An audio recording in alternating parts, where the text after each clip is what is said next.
Hi there, it's Kevin with RogueDeckBuilder.com here with this week's episode of the Market Monday.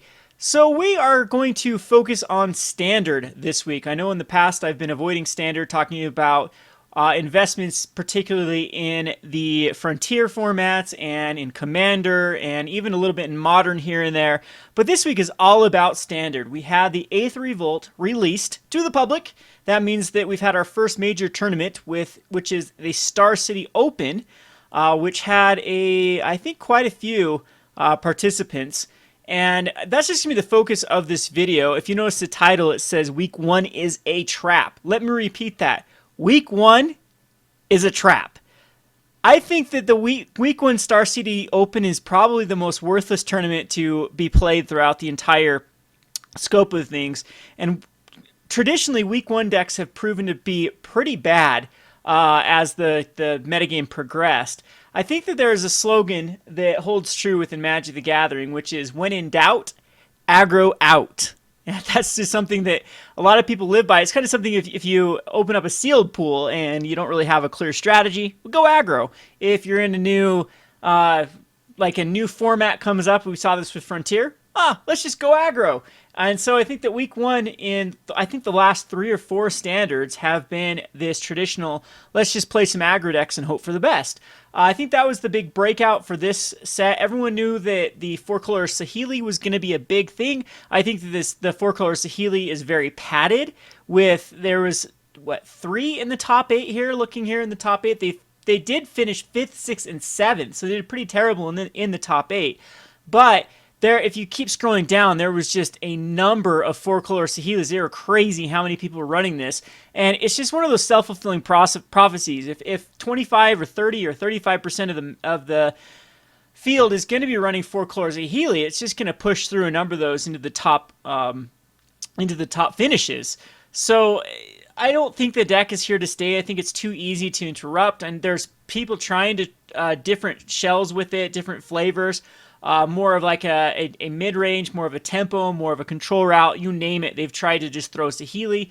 I've heard on social media people of wanting to throw Saheeli into just some other shells like the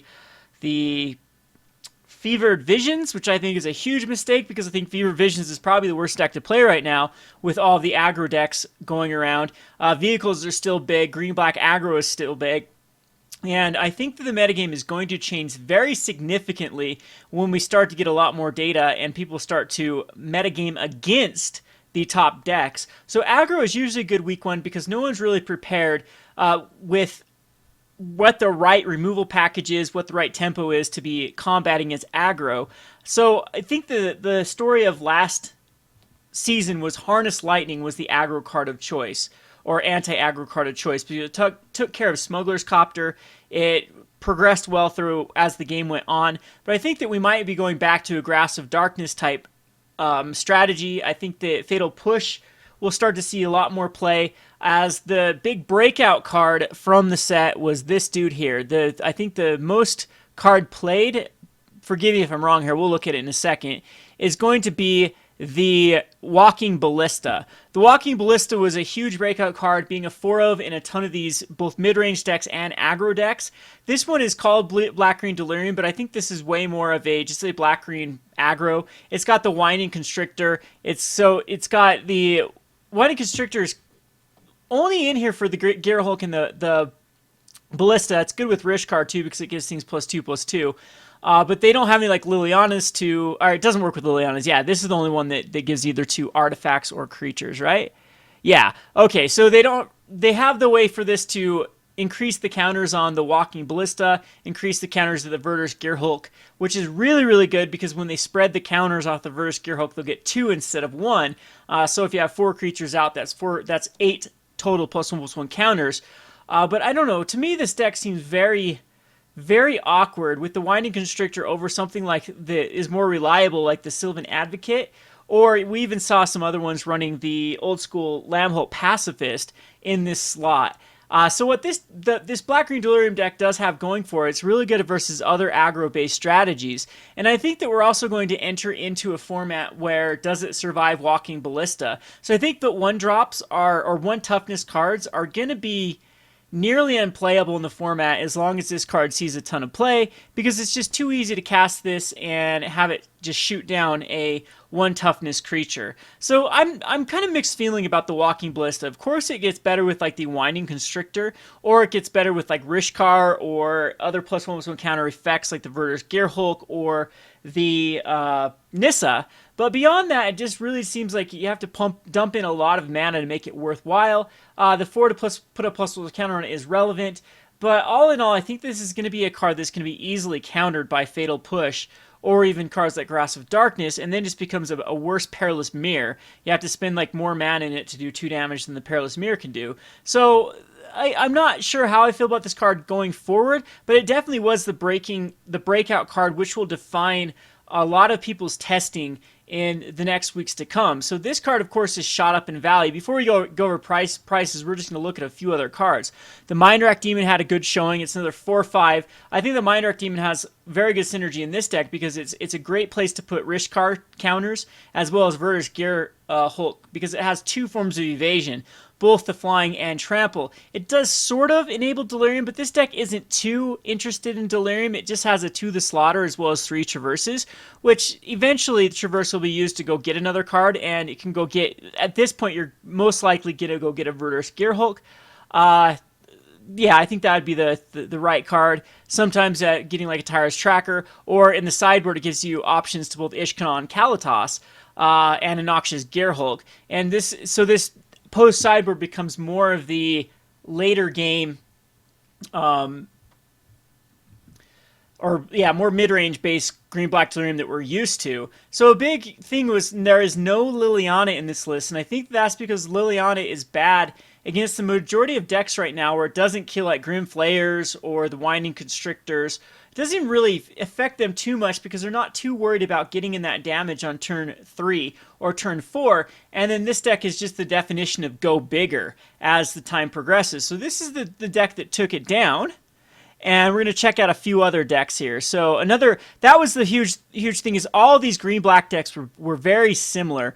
This one was using a Servant of the Conduit as well. So this is trying to ramp up a little bit quicker. A few less Verder's Gearhulks. This one has the Glint Sleeve Siphoner. That's why the Servant of the Conduit's in here as well, because it gives you this way to draw cards. The Glint Sleeve Siphoner, unfortunately, dies to Walking Ballista quite easily, and I think that is going to be very format defining, is if creatures can survive just being able to remove a counter off the Walking Ballista. It had a few other things like the Aethersphere Harvester as the go-to vehicle to crew, and then had a mix of Fatal Pushes and Grasp of Darkness. This one did run a Nissa and the Winding Constrictor, so very, very similar to the other deck. So 1 and 2, very similar decks. And the third deck, again, was back to the bigger Verder's Gearhulk route and the Winding Constrictor. So I think that this one does have a 1 of Liliana and a 4 of Nissa, so it's way more all-in on the Winding Constrictor. It also has the Heart of Quran because it does have some game with both the 3-drop or the 3-drop Planeswalkers. This is where I like the Heart of Quran, is with Liliana or Nissa. I think it works very well with either of those, especially Liliana. So going forward, I think that maybe Liliana Heart of Quran decks could see more play if the metagame adjusts, but just look how bad Liliana is against these other black-green decks. It just doesn't do enough. The -2, -1 is just not going to slow down this deck at all, and Liliana just feels very wasted at that point. So Liliana is good against aggro and control. It's not the greatest against mid-range decks. Again, if we go over to the sideboard, they just turn more into the control route with Flaying Tendrils, Kalatas. Flaying Tendrils is another card that I think is borderline unplayable right now with all the 3 toughness creatures like the Catacomb Sifter, the Winding Constrictor, the Sylvan Advocate. However, the Yahini's Expertise does not look too terrible, and I wonder if there just wasn't a lot of people running them in the list, as the Expertise would pretty much board wipe. It depends on if they have the Winding Constrictor out early enough and put counters on stuff.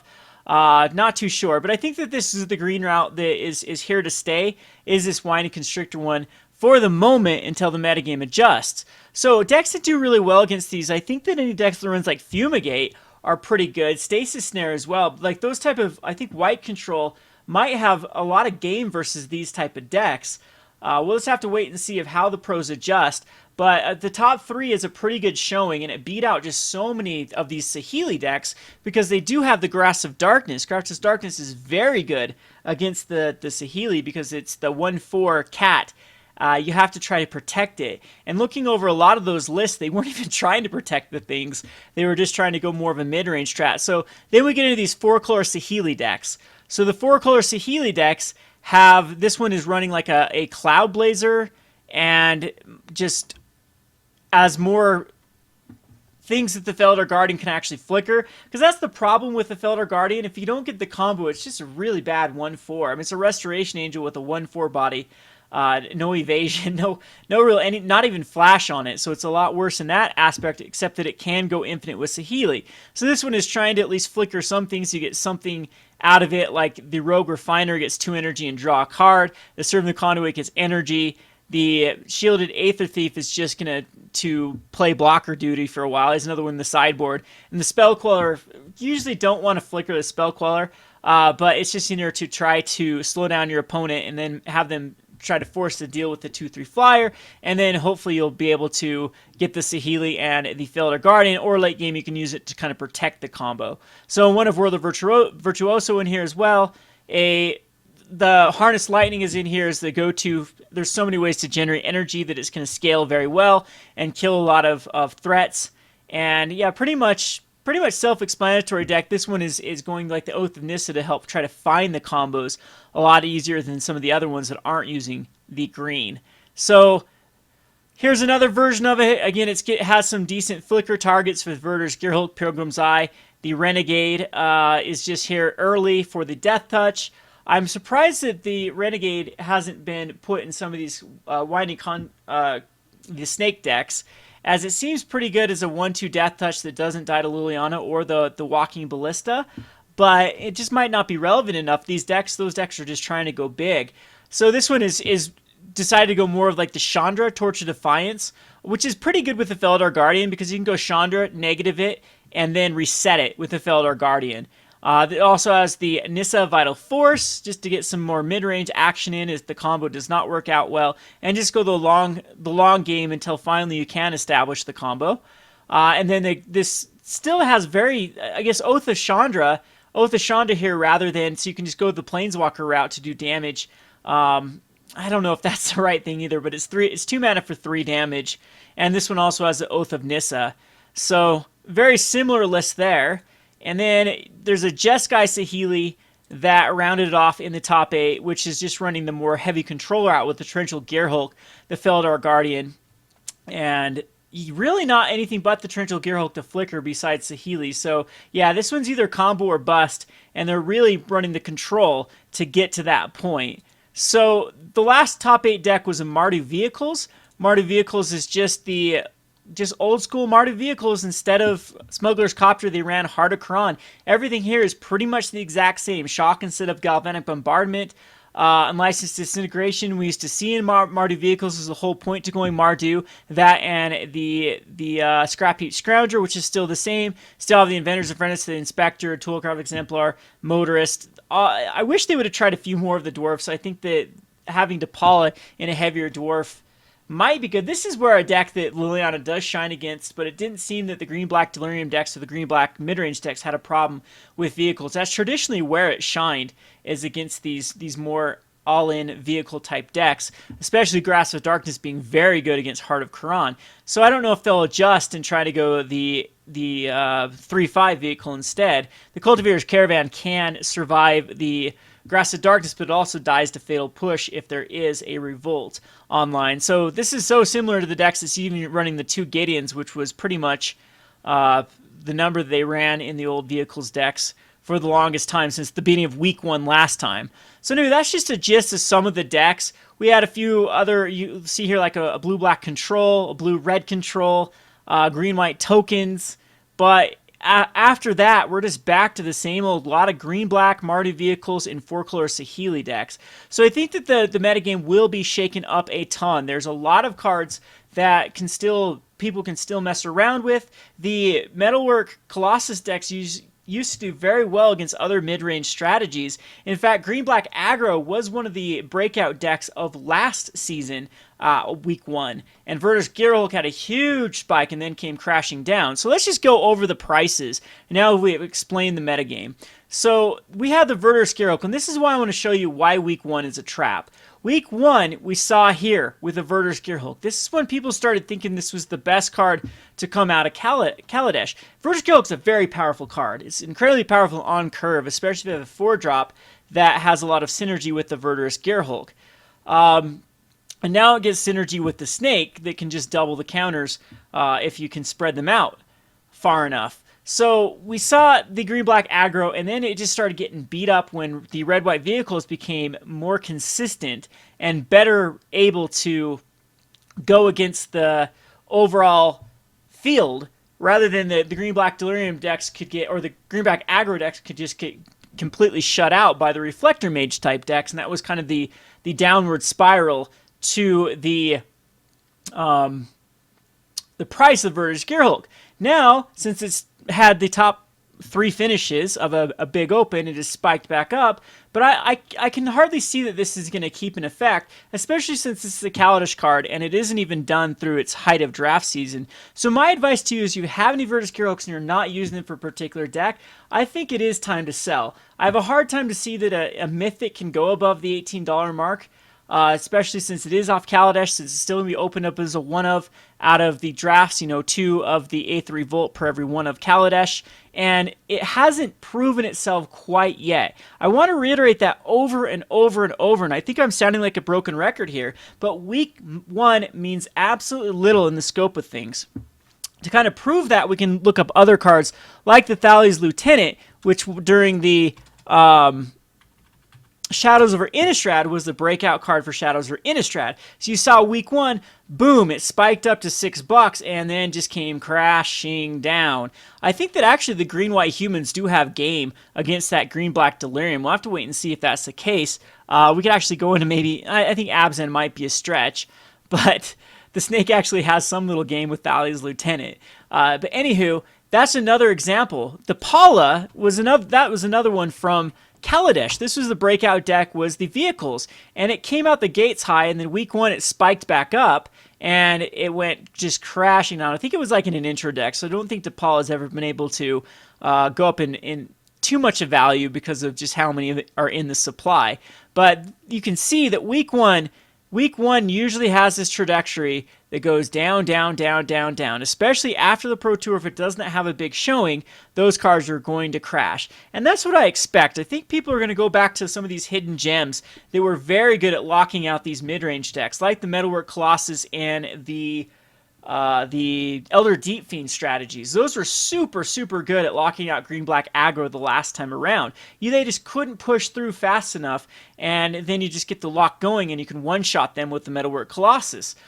We also have the Torrential Gearhulk decks that are pretty decent, as I think that the Torrential Gearhulks does struggle against green-black aggro, particularly, but it's gonna do very well against the Saheeli decks. I'm sure that Saheeli decks are Saheeli was tried over and over and over to try to have some sort of tempo, and it just didn't work, and so they really are trying to go combo or bust. And I think it's just the novelty of running the combo over anything that is why the reason that so many people just want to try it out. I mean, these are probably twin players that are just salivating at the chance to play in the like a twin infinite type combo in standard. So we'll have to wait and see. I think the deck will always be around. It's going to be Valakut all over again. I like to say that though, because I think that Valakut was one of the major problems with Jace and Mind Sculptor, was when Jace and the Stoneforge Mystic existed, all the decks that beat Jace and Stoneforge Mystic lost to the Valakut combo.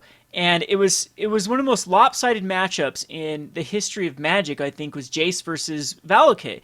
It had like such a horrible chance of beating. Valakut could not beat Caw-Blade. Yet so many people just loved combo so much they refused to give up the deck, no matter how bad the deck was against the number one deck. And I think we might see the same thing with this standard season. So I expect like Saheeli combo to remain high. Saheeli's probably going to remain like a $20 Mythic, even if the deck does not put up any numbers. You'll see a lot of top 8 finishes, but I don't think that it's gonna be disproportionate to how many people actually enter the events. I think we're going to see a good 20% of the metagame always going to be the Saheeli combo, and it's just not going to put up or translate into the numbers that it should with so many people running that particular deck. Anyway, let's just go back to some of the other movers and shakers here. We have Grim Flayer spiking back up because it was used in the number 1 deck, but if you saw some of those other decks were choosing to run the Sylvan Advocate over the Grim Flayer or even the Lambholt Pacifist, as it was easy to get a card above for the Lambholt Pacifist to start attacking in. Tyler's Trackers in a few of those decks is 2-ofs, 3-ofs, and in sideboard choices, the Blooming Marsh, of course, is going to might replace the blue-red deck as the choice card. Blooming Marsh does, I believe, see some play in Modern as well. I think that we might start seeing some Sultai decks in Modern.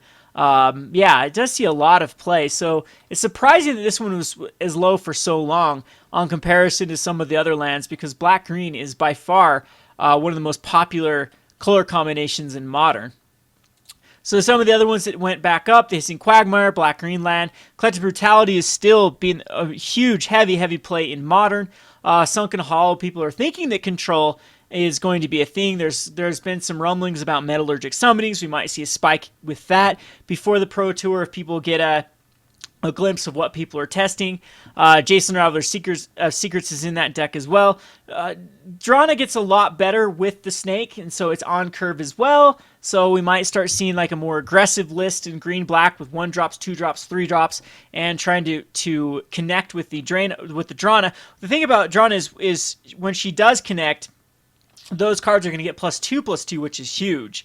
So just keep that in mind. So a lot of movement with those type of cards. Authority of the Consuls is going up mainly because of Saheeli combo, and Nissa was going up too because of the Snake. So I think that's the big take from this week number 1 was how good the Constrictor was, how good the Snake was. But I wouldn't buy into the hype. I think that has there been a week 1 deck out of the gates that has actually been the top deck over a long period of time? Because over Shadows over Innistrad, no. Eldritch Moon, no. What was the Eldritch Moon? I can't actually think of the week 1 deck. I know there was a lot of zombies in week 1. Wasn't zombies the breakout deck for week 1? I'm trying to think here. But I know that Shadows over Innistrad was humans, and humans did not do very well at the subsequent Pro Tours and then weeks after. And then Vehicles was the huge week 1 breakout in Kaladesh. And I'm trying to think back even in Battle for Zendikar or in Oath of Gatewatch what the week 1 decks were and what actually emerged out the gates. But if I remember correctly, it's usually not the week 1 decks that ends up being the tier staple. No one was playing U-White Flash week 1, and then the deck had to be banned. I mean, 2 cards, Smuggler's Copter and Reflector Mage, had to be banned for how oppressive that deck became, and no one saw that week 1. And yeah, so I think that if you want a better opportunity to try to invest in Standard, be glued to your monitor during day 2 especially, day 1 and day 2 of the Pro Tour. And the decks that get a lot of camera time, the things that do splashy, fancy things, those are the decks you want to watch. I think there's a lot of room for some of these cards to grow. Keep your eye out on the Elder Deep Fiends. Keep your eye out on... I don't know. I think that... Yeah, we actually do. They're not rotating anytime soon. They still have a full... Almost... well, they have a good, 6 months left before a rotation. So I still think they have one more spike left in them. But, yeah, I think you should avoid... For market sake or investment sake, avoid anything with or from the Battle for Zendikar onto Eldritch Moon, just because they don't have enough time to gain value before you have enough time to sell them off. So look at underrated Kaladesh cards. Is Metalwork Colossus going to have a breakout? Are any of the other cards from Aether Revolt that haven't seen a lot of play going to be breakout cards at the Pro Tour? Those are all questions that will be answered, and you usually do have time to jump on those cards before the spikes actually start happening. So basically, that's my warning to you: is week 1 is not relevant. It's not very relevant. So if you have these cards, now is a great time to get out of them and reap the rewards. The Walking Ballista, I do not believe can hold a $15 price tag. That's Smuggler's Copter. price. And that was only, Walking Ballista was not run in any deck but the Constrictor deck. There's a few control decks maybe here and there that will run it, but again, it feels so much, if you don't have a way to break it, it feels so much like a bad Perilous Mirror to me, rather than a Hangerback Walker, which we still have ways like Declaration in Stone. Other than Walking Ballista can protect itself by just removing counters. But I don't know if the payoff is enough if you don't get an enabler like Nissa or Verter Skierhulk out on it quick enough. Anyway, that is my market advice for this week. I apologize if it hasn't been that splashy. I'll try to get back to giving you picks of what I'm investing in. This is kind of one of those weeks that I just avoid the market completely. There's too much ambiguity. There's too much volatility in the market for my blood. Usually this is the time I just like to sell out of everything of A3 Volt, just because the prices have to come crashing down. There's just too much value now in Kaladesh as well, that something has to give. And to err on the side of caution, you just sell out everything and then buy back within a few weeks, and you're good to go. Again, the show is all about managing your collection. When I say buy, sell, a lot of times I just mean trade to get the most bang for your buck. If you're trying to sit back and buy and sell and don't have like an outlet like your own store, you're going to get killed by fees. So I think I need to do a whole Market Monday, really beating that in, that if you do not have an outlet to sell cards, whether it be a brick and mortar store or an online store or something like that, you're going to get killed, especially from the $1 to $6 range of cards, by the just listing fees and packaging fees. That it's really not worth your time. It's few and far between those cards that actually spike up, double, triple in value. But if you're a power trader and have access to like large local game stores, or like how I was in Salt Lake City, had multiple game stores within walking distance of where I lived, I would just go from one store to one store, just up trading and trading when high, cards, and then trading 4 cards that are low, and then rinse and repeat a couple weeks later. I used to laugh because I had people that I traded cards to, and then a week later traded them back their cards that spiked back up. So that's kind of the goal of this particular episode, or not this episode, this whole Market Monday series. Hope you enjoyed this Market Monday. This has been Kevin with RogueDeckBuilder.com. Thanks for watching.